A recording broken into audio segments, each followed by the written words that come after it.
The modern concept of work-life balance was invented by corporations in the 1980s not to protect employees, but to justify longer working hours by making workers feel personally responsible for managing the exploitation themselves. That's a pretty bold claim.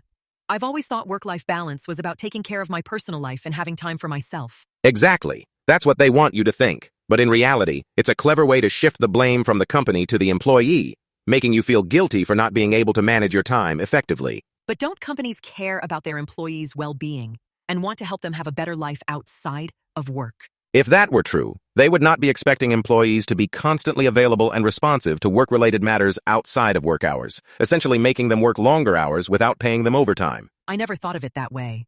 But what about all the wellness programs and employee benefits that companies offer? Those are just token gestures to make it seem like they care, but in reality, they are just a way to increase productivity and extract more labor from employees without giving them a fair share of the profits. That's a pretty cynical view.